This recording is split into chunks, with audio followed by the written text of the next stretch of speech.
Hola amigos de YouTube, ¿cómo están? Les doy la bienvenida a una cuarta temporada de Cuentos de Miedo, con 13 nuevos episodios de historias de terror.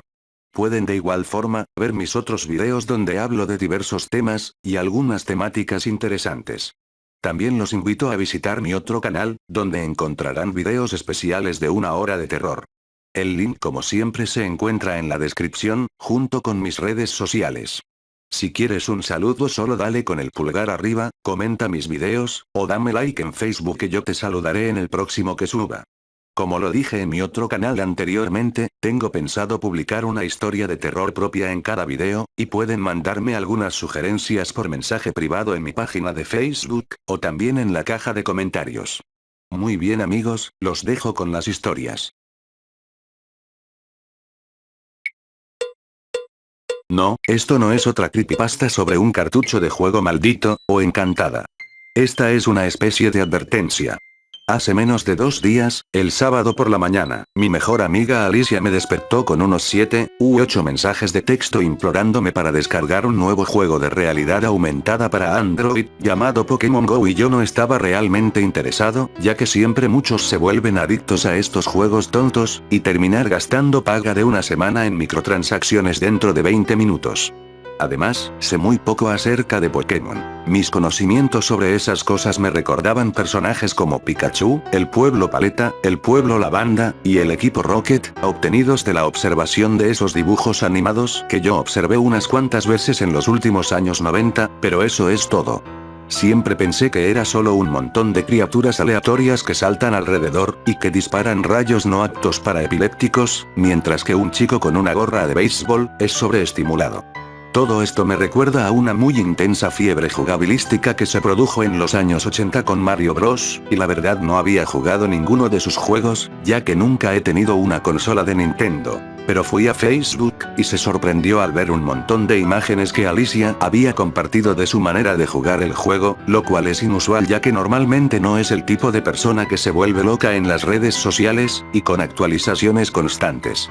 Hice un comentario sobre una de sus imágenes, e inmediatamente me apareció un mensaje con instrucciones estrictas para descargar el juego desde un enlace que alguien le había enviado.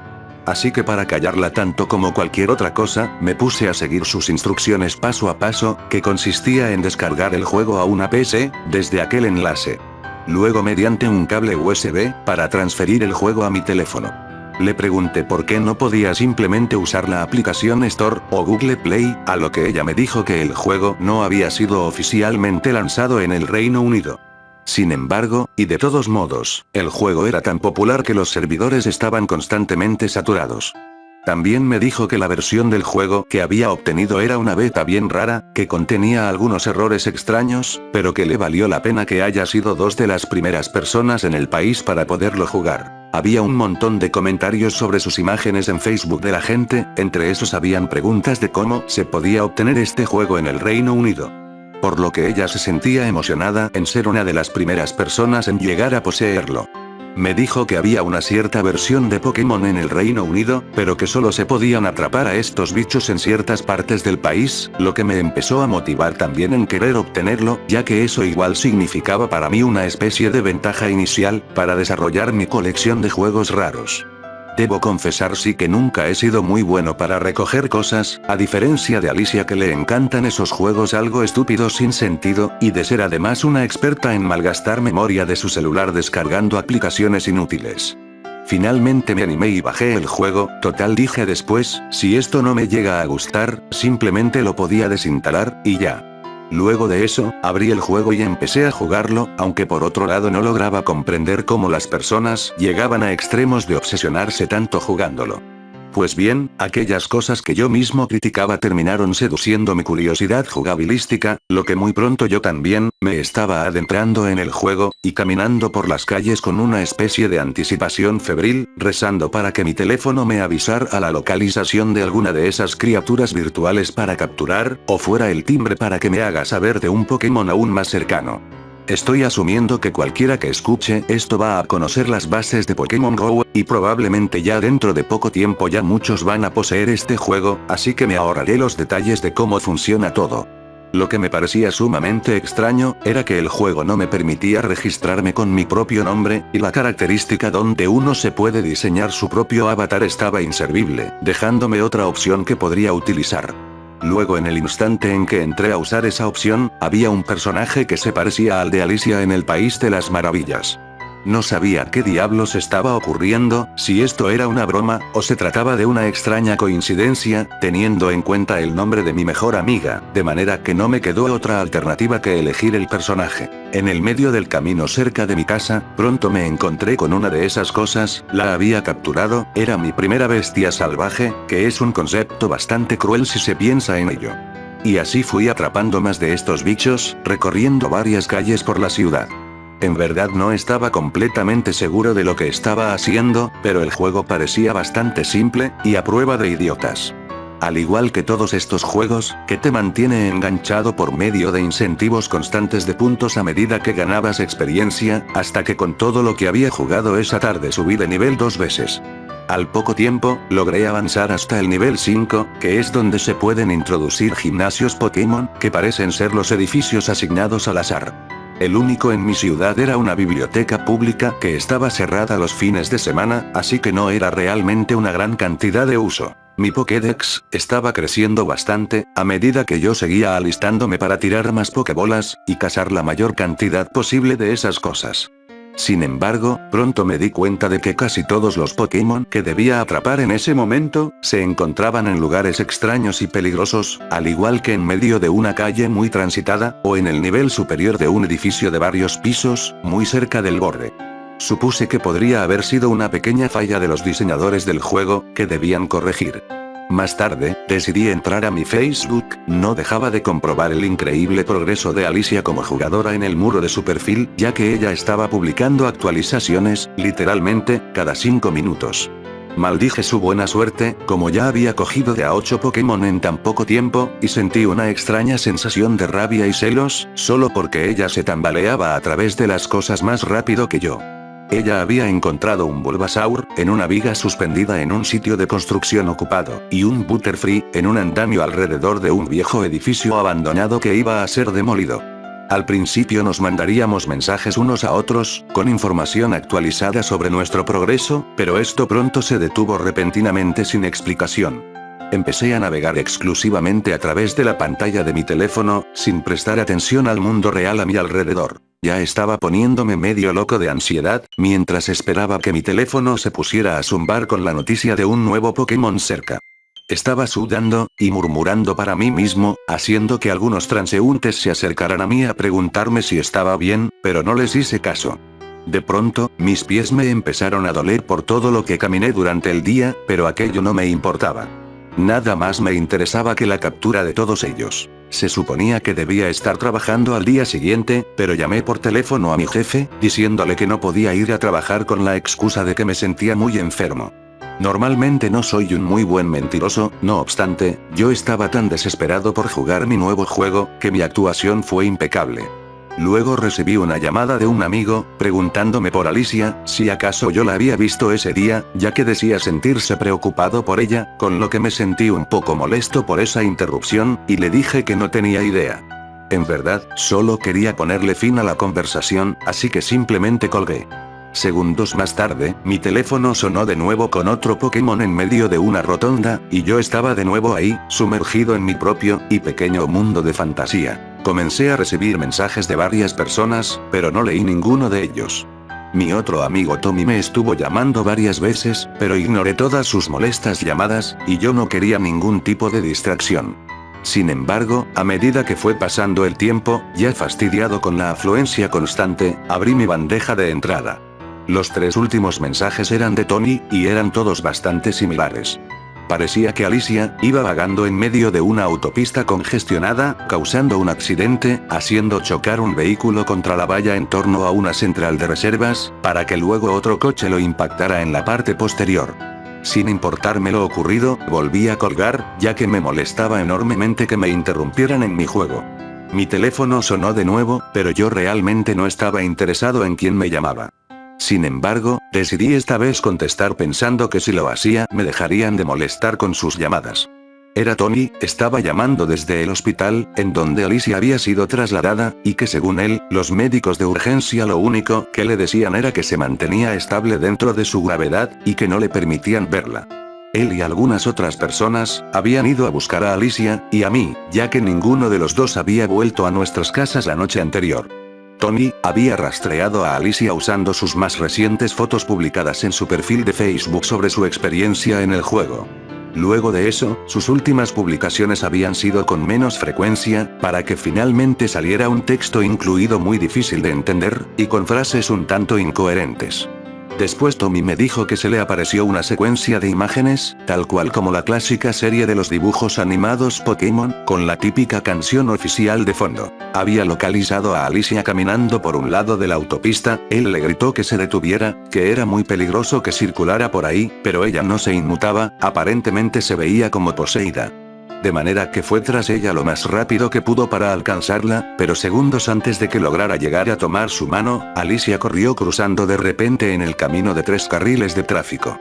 Fue un milagro que ningún vehículo que pasaba velozmente la atropellara en ese instante.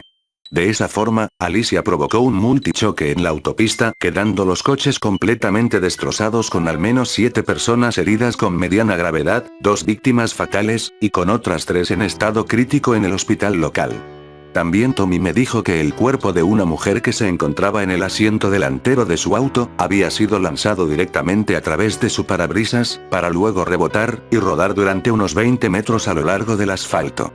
Su cara y sus extremidades fueron destrozados, mientras que Alicia fue impactada en su brazo derecho por un pedazo de metal que salió disparado de uno de los coches accidentados, pero eso parecía no importarle, puesto que haciendo un movimiento con su celular intentaba atrapar al Pokémon Charmander. De pronto, ella se giró y le habló con una voz infantil a la mujer que ya se encontraba sin vida, una y otra vez le decía: ¿Qué acaso estás acostado, Charmander?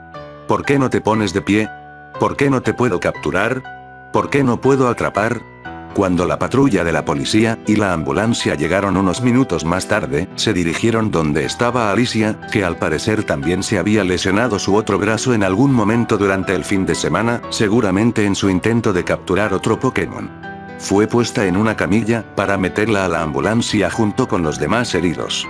A unos 7 metros de distancia, se hallaba un bebé llorando en uno de los coches, que milagrosamente salió ileso. Alicia, al percatarse de aquello, pensó que el infante era un Squirtle, y dijo: «Oh, mira Tony, he encontrado un Squirtle, he encontrado un Squirtle. ¿Qué haces tan lejos del agua?». Luego se hizo el sonido de una Pokébola volar, una y otra vez, en el instante en que la tenían en la parte trasera de la ambulancia. Lo que me parecía extraño, era lo que me dijo Tommy anteriormente, eso de que le habían dicho que Alicia permanecía estable dentro de su gravedad. De manera que le pregunté por aquello, y me dijo que esa era la información que le habían dado los médicos, y que imaginó que quizás, Alicia al tomar conciencia de los hechos, pudo haber sufrido un fuerte colapso nervioso, produciéndole en una de esas un ataque cardíaco, que la pudo haber dejado en ese estado. Luego me afirmó que un médico le había dicho que ella parecía haber llevado un par de días sin comer, ni beber nada. En ese momento, ni quise seguir escuchando más, y le colgué. Realmente estaba muy enojado con la idea de haberlo tenido que escuchar durante tanto rato, haciéndome perder bastante tiempo de seguir en mi búsqueda de un nuevo Pokémon, y cazarlo. De todos modos, al recordar parte de la conversación con Tommy, me había dado cuenta de que yo también, llevaba 2 días sin comer, ni beber nada. Bueno, para ser preciso, desde que empecé a jugar el juego. Pero eso no importaba. Así que continué mi recorrido hasta que recogí otro Pokémon, era un Machamp, que estaba en un campo de golf, y recibí unos gritos furiosos de un par de jugadores de edad avanzada que se encontraban ahí. «Viejos estúpidos», murmuraba yo, «no dejaré que ellos se metan en mi juego». Me daba lo mismo escuchar sus insultos, yo debía atrapar a ese Machamp. Sin embargo, algo había aparecido de repente en el juego, se trataba de algo nuevo. Un faro se había activado a partir de un gimnasio Pokémon abierto que indicaba estar cerca, y había un mensaje que decía que el jugador cercano era el dueño del gimnasio, añadiendo incluso que estaba listo para enfrentarme a él en una batalla Pokémon. De manera que, motivado y con la esperanza de ganar, me fui con dirección hacia mi próximo desafío. Reconocí con facilidad la ubicación del lugar. Era un gran cobertizo detrás del antiguo campo de golf que se utiliza para almacenar las cortadoras de césped y equipos de jardinería. Me puse en camino, usando la pantalla de mi teléfono para navegar. Ya no estaba consciente del mundo real, por lo que en verdad nunca se me ocurrió pensar a lo que me podía exponer, en algo que ya había tomado el control de mis actos. Lo que sí me parecía un poco raro era el lugar que mi contrincante tenía para albergar un gimnasio Pokémon. El sitio no se veía en buenas condiciones sanitarias, más bien parecía abandonado, y se lograba apreciar que el techo estaba derrumbado parcialmente. Pero a pesar de todo eso, no le di mayor importancia, a lo cual me decidí a ingresar, más con la idea de hallar al jugador con el que quería enfrentarme. Empujé con algo de dificultad una pesada puerta de metal que se veía abierta un par de centímetros, y entré. Estaba todo completamente oscuro, con lo que ya me estaba empezando a asustar un poco, puesto que eso alejó por un minuto mi obsesión por el juego por primera vez desde que lo jugué al principio. Encendí la pantalla de mi teléfono para alumbrar algo, y pregunté en voz alta si había alguien, pero nadie me contestó. Caminé unos cuantos pasos hasta que tropecé, y caí de rodillas. «Hola, ¿estás listo para la batalla?», volví a exclamar en voz alta, como intentando no sentir miedo, en medio de una oscuridad total. Agarré mi celular, y me puse de pie, esta vez gritando para que ese estúpido jugador me respondiera, pero nada, todo permanecía en un silencio absoluto, y aunque ya estaba asustado nunca me imaginé lo que estaba por venir. De pronto, escuché unos pasos acercarse lentamente y que provenían detrás de mí. «Oye. ¿Quién diablos eres tú?», volví a gritar, pero seguía sin responderme. Prendí otra vez la pantalla de mi teléfono para alumbrar, y pude distinguir la silueta de un hombre muy alto como de 2 metros de estatura, no podía verlo claramente, pero se veía enorme. Tenía una especie de máscara extraña, su cabeza era muy similar a la de Diglett. Se puso enfrente de mí, y de manera repentina soltó una risa infantil. «¿Listo para la batalla?», le dije de nuevo.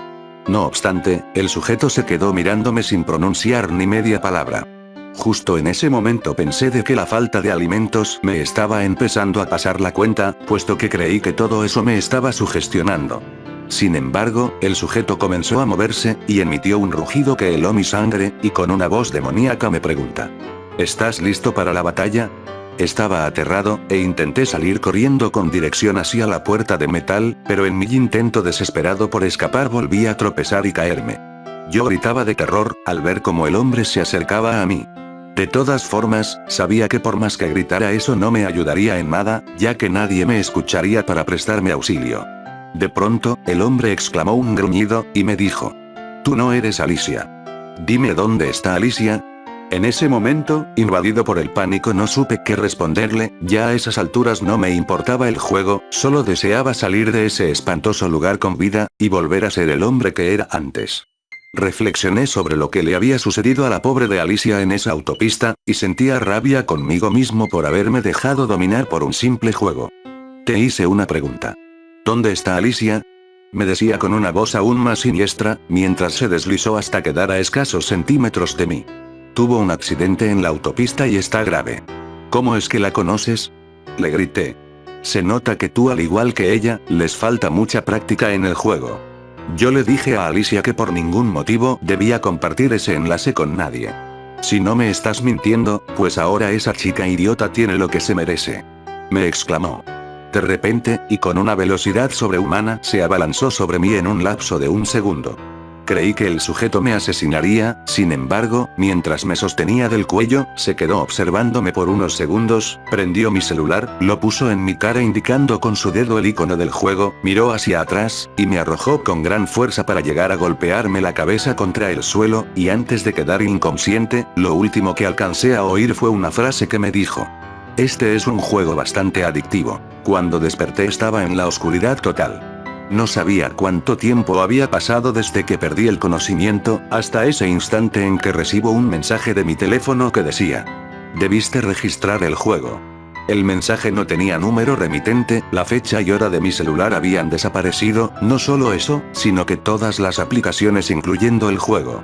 Mi bandeja de entrada está completamente vacía, ni siquiera tenía el registro de las llamadas recibidas de Tommy durante el día para avisármelo de Alicia.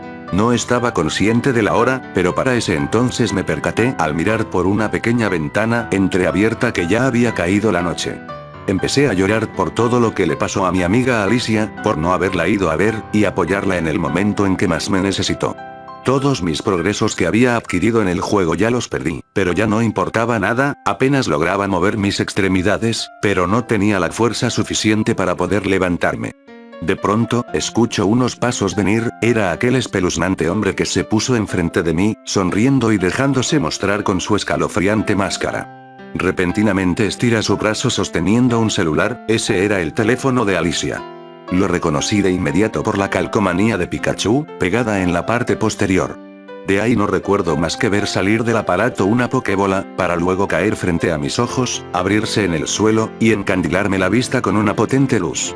No podía escapar, sabía que mi fin se acercaba, al ver por última vez la figura de Alicia, con un pedazo de metal incrustado en su brazo ensangrentado, mirándome con una sonrisa siniestra en medio de una relampagueante luminosidad, para decirme con una voz tétrica: ¿estás listo para la batalla? Ahora estoy atrapado en el juego, apresado en un infierno virtual dentro de un aparato, y obedezco a todo lo que mi entrenadora Alicia me ordena en su gimnasio por toda la eternidad.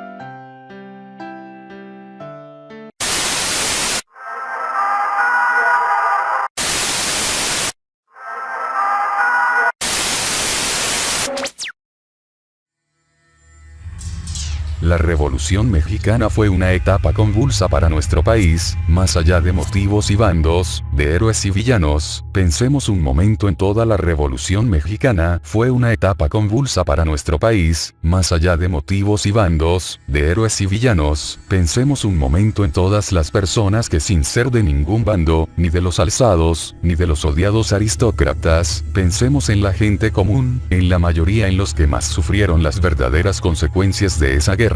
Los comercios fueron asaltados y destruidos por los alzados, pues para ellos cualquier dueño de un comercio, por pequeño que éste fuera, igual era otro rico estirado. Si vendía víveres se los llevaban, si era zapatero, o talabarte, o algo que no les fuese inmediatamente útil, se llevaban herramientas y materiales para arrojarlos lejos a los ríos o acequias. Muchos comercios fueron destruidos, y los propietarios no tenían lo suficiente como para irse a otro país a iniciar una nueva vida, como lo hicieron los verdaderamente acaudalados, y negocios grandes dejando una estela de desempleados. No había comida, no había trabajo, no había comercios, habían hombres muertos pudriéndose en las calles, sin que nadie les ofreciera cristiana sepultura. El carretón que se los llevaba simplemente no podía estar en todos lados ni llevárselos a todos, la moneda circulante podía perder su valor en un solo día, eran condiciones verdaderamente duras. En nuestro Durango se dice que las nopaleras prácticamente desaparecieron del paisaje, pues era un alimento accesible, incluso las personas recogían baqueta y cuero de los rollos desechados por los alzados, y en su desesperación los cocinaban para comerlos. Esa es la verdadera cara de la guerra. El municipio de Poanas también sufrió el azote de esta guerra y fue testigo de uno de los episodios más horribles, cuando un ferrocarril donde viajaban más de 200 soldados y oficiales, además de un enorme cargamento de armas y parque, viajaba sin problema ni peligro, hasta que justo antes de llegar a la estación de La Breña, los alzados ya lo esperaban con explosivos suficientes para volar al tren completo. Cuando llegó al punto acordado detonaron las cargas, y la tierra se cimbró por la explosión. El certero ataque se centró en los vagones tripulados por los soldados, muchos de ellos volaron en 1000 pedazos, encontrando una muerte horrible y repentina, mientras otros todavía menos afortunados quedaron malheridos y agonizantes. Muchos con miembros cercenados, algunos ciegos y sordos, sus ojos se quemaron, sus oídos se reventaron.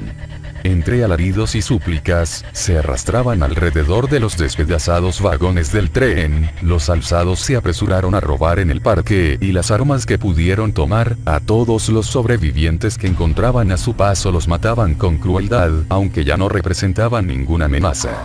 Los que no murieron bajo el fusil de los enemigos, pasaron horas en terrible agonía arrastrando sus cuerpos mutilados antes de exhalar el último aliento. Los cuerpos de todos esos hombres, pronto fueron pasto de los carroñeros, que se dieron un macabro banquete. Nadie sabe si algunos soldados aún estaban vivos cuando empezaron a ser devorados, quizás sin ser capaces de defenderse. Lo cierto es que era tanta la cantidad de muertos, que el festín de carroña se extendió por días. Desde luego uno de los invitados más puntuales al banquete fueron los perros, que con el fin de evitar competencia con otros animales, se llevaban los trozos de carnes en el hocico. hocico, hasta donde se sentían seguros para comer, y así fue como se inició la pesadilla. Relativamente cerca de ahí, en el ejido 18 de agosto, la gente comenzó a ver que los perros llegaban con trozos de carne en el hocico, aunque algunos eran solo trozos deformes, sin que hubiera manera de adivinar su procedencia, otros revelaban claramente que los perros estaban devorando carne humana, pues algunos traían manos, brazos, pies, y otras partes que claramente pertenecían a seres humanos.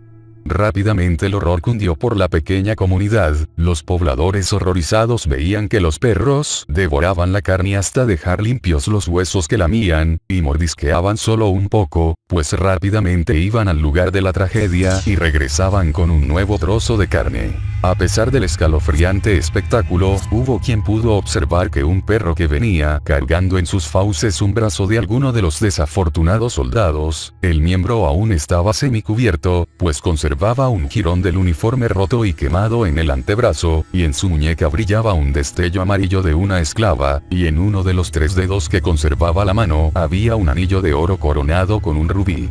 Ese brazo sin duda perteneció a un oficial. El hombre se acercó al can tratando de convencerlo con ademanes y cariños de entregarle la presa, pero el perro gruñía débilmente cuando el hombre trataba de tomar con su mano su precioso trofeo. El hombre forcejeó un poco, la ambición le hacía ignorar el hecho que sus manos tomaban un brazo humano, hasta que por fin el animal cedió su presa después de ser asustado por el hombre que con desesperación despojaba de las joyas al brazo, mientras el perro no lo perdía de vista, y movía su cola y ladraba juguetón.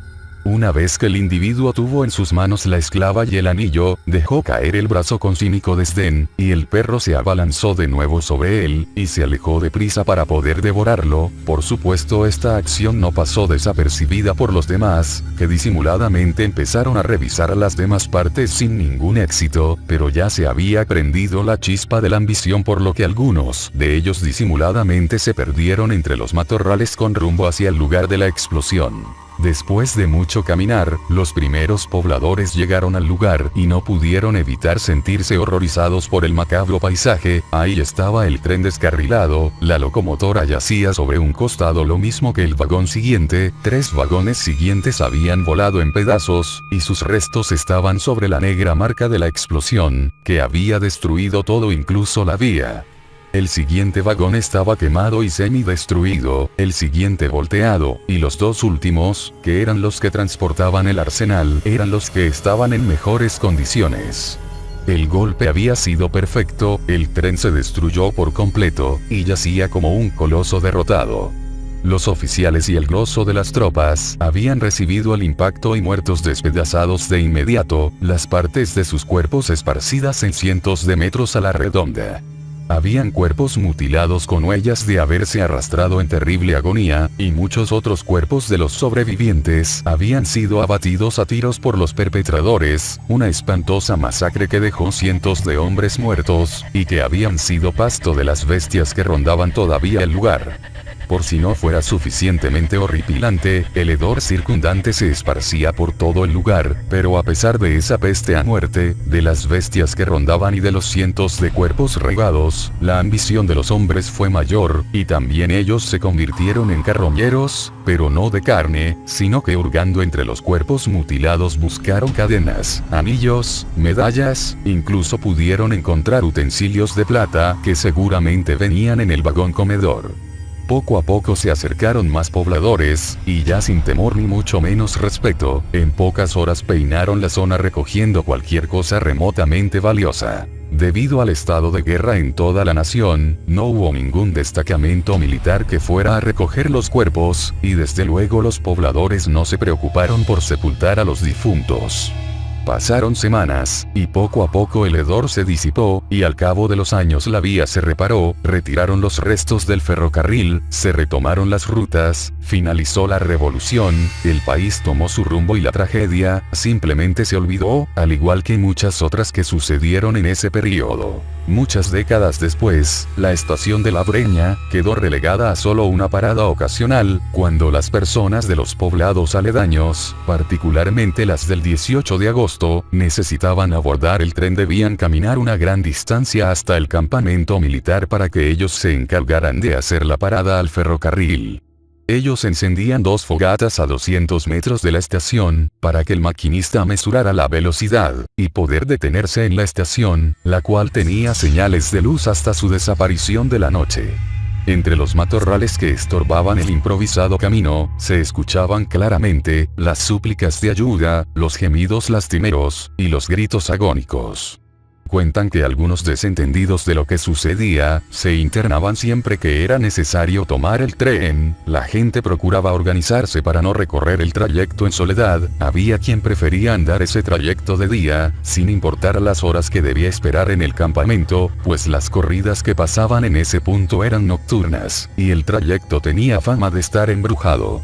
Quizá por la crueldad de la tragedia, quizá por lo repentino de la muerte de tantas personas, o por el horrible sufrimiento de los que no murieron de inmediato, o será el castigo por dejar a los cuerpos sin cristiana sepultura, sin que puedan descansar en paz, pero los lugareños, mientras caminaban rumbo a la estación, escuchaban claramente gritos desesperados suplicando ayuda, y rogando a Dios terminar con su sufrimiento. Conforme avanzaban en medio donde se escuchaban los gritos, pensando que era alguna persona en desgracia.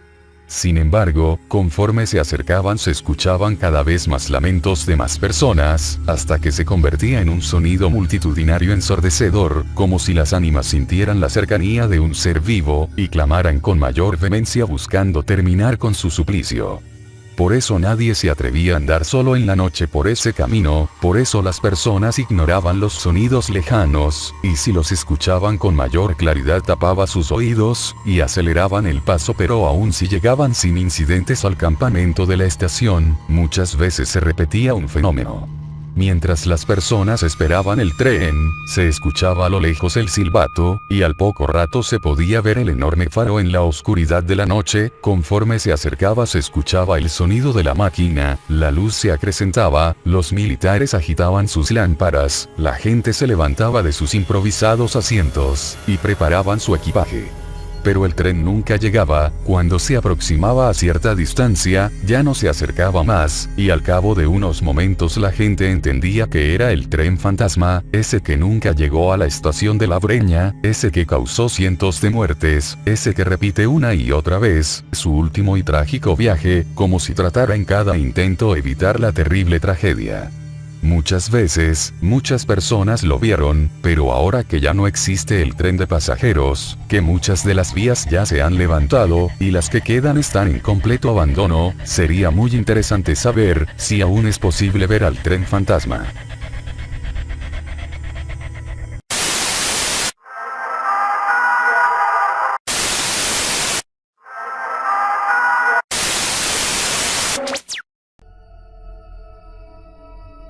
La muerte acompañaba a Adrián, incluso desde antes de llegar a este mundo. Adrián aún no nacía cuando su madre, Erika, se volvió la rehén de un psicópata. La policía trató de negociar con el criminal durante horas, quien apretaba peligrosamente un filoso cuchillo contra el cuello de Erika. Un francotirador desde las alturas finalmente abrió fuego contra el psicópata al ver lo que creyó una apertura para un disparo seguro, pero fue demasiado lento. El cuchillo del asesino ya se deslizaba por la garganta de Erika cuando la bala salía del cañón del rifle. Así, captor y rehén murieron juntos. El cuerpo de Erika fue identificado y llevado a la morgue con el fin de remover el feto y preparar el cadáver de la mujer para su entierro.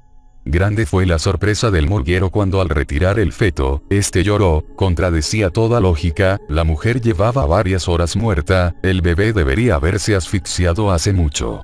Así es como Adrián nació de los restos de su madre, rodeado de cadáveres. El morguero y su esposa adoptaron a Adrián, le dieron su nombre y su apellido, y le ocultaron la verdad tras su inusual y tétrica llegada al mundo de los vivos. Adrián se interesó en el oficio de su padre adoptivo desde muy joven, salía del colegio, y se iba directamente a la morgue a pasar el resto de la tarde viendo a su padre trabajar y aprendiendo el oficio.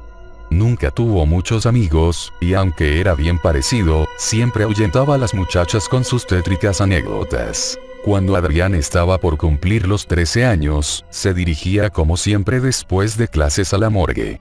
Cuando intentó cruzar la calle, no vio la luz roja. Un automovilista evitó como pudo al muchacho, y chocó a gran velocidad contra un semáforo. El conductor no utilizaba cinturón de seguridad, por lo que salió disparado desde su asiento, y voló varios metros en el aire antes de rodar varios más en el asfalto. Adrián corrió al lugar en donde el conductor, un joven de no más de 25 años, había aterrizado. Una vez al lado del conductor, Adrián se quedó mirando al pobre hombre en silencio, allí en medio de la calle, de pie, sin hacer o decir nada. Cuando el pobre hombre por fin murió, retorciéndose de dolor, y ahogándose en un charco de su propia sangre, Adrián perdió el interés, se retiró de allí y fue a ver a su padre como si nada hubiese pasado. Adrián nunca dijo nada a sus padres adoptivos sobre lo que vio, y algo en él cambió ese día. Ya no le interesaban los aburridos cadáveres de su padre, por lo que dejó de ir a la morgue después de clases. En cambio, Adrián se dedicó a un nuevo hobby, capturar animales para aplastarles el torso de un martillazo, o darles una profunda apuñalada en el estómago, y así contemplar cómo la luz de la vida se desvanecía de los ojos de sus víctimas. Pero él quería ver gente morir, al igual que el automovilista que falleció frente a sus ojos, la muerte de los animales no le complacían. Sin embargo, este era un chico listo, no tenía ningún deseo de arruinar su futuro volviéndose un criminal. Tal fue su obsesión con la muerte humana, que durante años puso todo su empeño en los estudios, y se volvió paramédico. Una vez trabajando en un hospital público, y ser puesto en emergencias, se dio cuenta que tenía un problema, era demasiado buen doctor, muy rara vez uno de sus pacientes moría, tenía suerte si veía 2 muertes dentro del mismo mes. Así que con mucho cuidado, comenzó a dejar morir a la gente que llegaba en peores condiciones. Ancianos con ataques cardíacos, gente con grandes pérdidas de sangre, etc. Los pacientes de Adrián tenían más oportunidades de sobrevivir sin la interferencia del siniestro doctor. Aún así él sentía que no era suficiente. Un día, un médico se acercó a Adrián y le pidió conversar en privado. Colega, he notado cierto patrón en los pacientes que han fallecido bajo tu cuidado. El doctor hizo una pausa. ¿Los has dejado morir, no es así? Adrián sintió como su corazón comenzaba a latir de manera acelerada, pero su colega lo tranquilizó de inmediato. El médico le explicó que no estaba solo, que muchos médicos son como él, y que han estudiado medicina con el fin de satisfacer su sed de muerte, o la han descubierto una vez que ya han egresado de la universidad. El médico le dio un par de consejos para que no fuese atrapado fácilmente, y al mismo tiempo aumentar su cuota de fallecidos, y se despidió, como si nada hubiese pasado. Hasta el día de hoy Adrián sigue trabajando de paramédico, ayudando a la gente que ya tiene el pie derecho en la tumba, a poner también el izquierdo.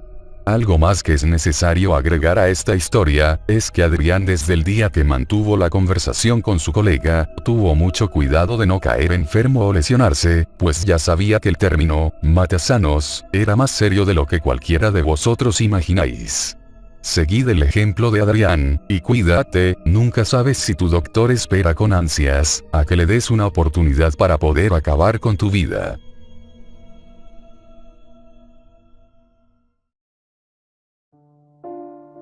Si este video les gustó, no se olviden en darle con la manito arriba, comentar, y suscribirse por si todavía no lo han hecho, para compartir con ustedes demás material. Como siempre los links de mis redes sociales, y de mi otro canal se encuentran en la descripción. Saludos muy cordiales, para todos mis suscriptores, y nos vemos en un próximo video.